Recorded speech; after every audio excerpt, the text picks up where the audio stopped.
Oh,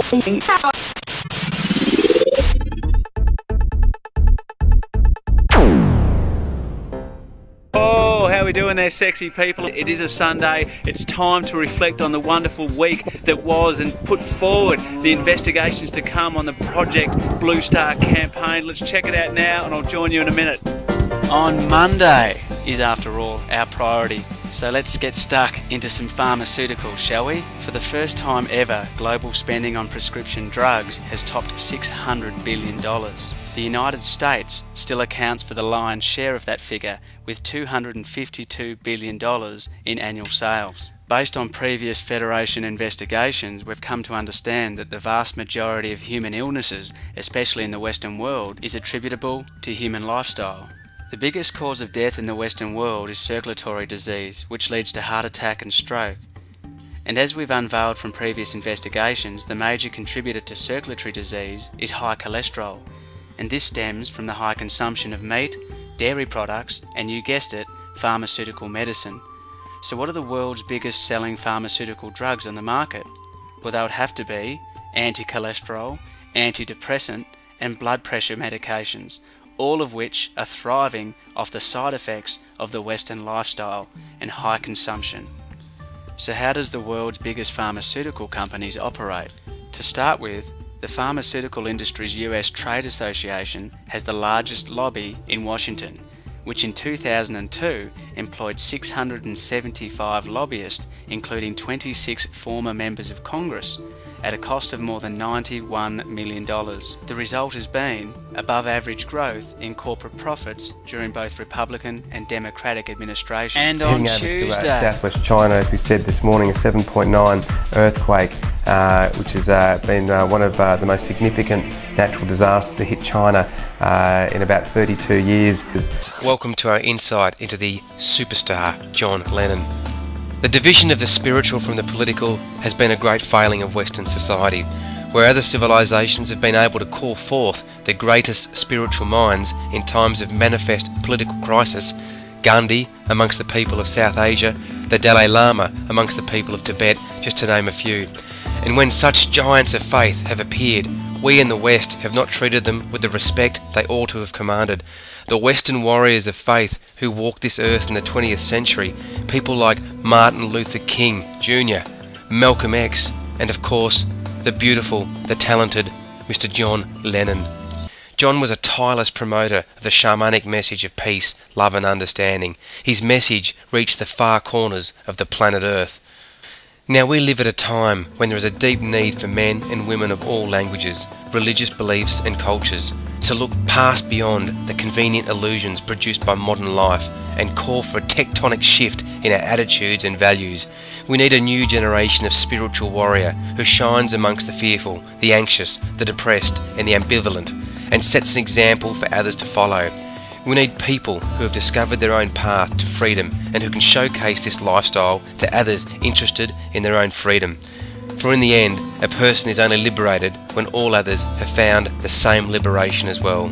John Lennon, you're a superstar. And on Wednesday, and really to try and get people out of those little square shoeboxes that we all hang out in so much and reintroduce us. People are sort of sedated, aren't they, really? A bit zombied. Sodium fluoride has been in the water for some time now. Look at a bigger picture in terms of survival and coexistence and sustainability, and it's all good fun. Well, to project ourselves into the future, to give ourselves some hope, some glimmer, just an opportunity, a chance to succeed our way past 2012. This is all about breaking that, dissolving that down and getting us back to the bare basics of human interaction and putting a bit of zest back into people's lives as to how good it is to be alive, to have a heartbeat, to be able to get up every morning and not have a B-52 bomber coming down your front driveway. You're the best vehicle around, you're a Porsche. Do you treat yourself like a Porsche or a Lamborghini? I'm more of an FJ40. FJ40. Because finally, our most wonderful scientists are starting to put together their pie charts and realise that feeling good is the very basis to productivity. Oh, good on you, superstars. Hey, we've got a very special guest. Alana is going to cook up an absolute cracker. What are we going to cook, Alana? We're going to cook goat's cheese pesto pasta with tomato salad. Beautiful, look at that. The world is rejoicing as we speak. Look at that. A little bit of parmesan over the top, and then you have a beautiful, delightful dinner for the champions you are. Well done, Alana. Yay, I can hear everybody, yay. And on Thursday, Perception and reality. We all have a different understanding of perception and reality depending on our environmental constraints and indeed our spiritual evolution of who we are. Welcome back, this is Global Rescue Emergency Management. What are we looking at today, Tommy? well, Danny, Global Rescue, we're always talking about emergencies and preparation and response, getting yourself ready for all sorts of hiccups that can happen in life, be it environmental, be it social unrest, but it all comes back to the mind. Today we're going to look at perception and how we can sort of attune our mind to be a lot more relaxed in these situations so we can achieve the outcome that we want. Yes, that's a very good idea, Tommy. Yes, that's right. We often underestimate the power of assurance and just to be present with a person during a time where they're vulnerable, they've been hurt, they're injured, sometimes being there, providing them with mental support, and just the fact that they're going to be okay has a greater effect than often even the substances and the pharmaceutical chemicals that we pump into their bodies. It's wonderful to have another human being render help and to provide support and to be there for you. Psychologically, that sometimes has a greater effect on the recovery of a person than any sort of treatment you specifically give them. So a bit of laughter might be good. Comedy. We talked about this. What was the saying? Entertain the patient and let nature do the healing. That's right. And on Holy Joe's Friday, the team got active and got to the rock itself, Uluru, and the beautiful Olgas to celebrate the coming together of humankind. Yeah! Hanging out at Uluru, this is Katajuta, many heads right over there to your left. It's hard not to get excited. We're hanging out here for the day.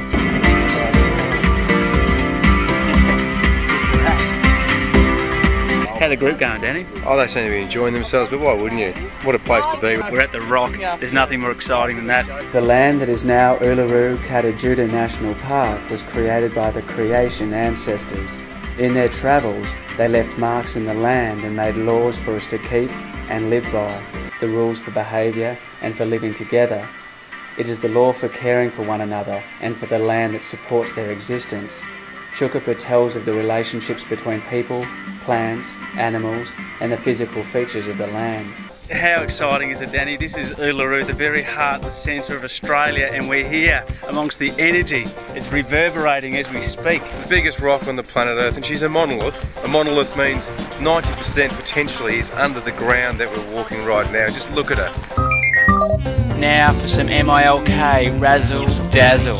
Ladies and gentlemen, in an all-star lineup from the depths of the galaxy, it's the Galactic Federation! Hey girl, what's the news? Tell me what's going on. Galactic Federation, it's a love generation. Don't question my direction for your protection. Galactic Federation is a world in celebration. Got to. And on Saturday, it was the star civilizations of the Draconians, the reptiles That themselves. states that you have dominion over all life throughout the planetary realms. Then a stage is set for conflict. The reptilians were given a creation myth by their parent race, the Carians, that clashed with the creation myth of the humans.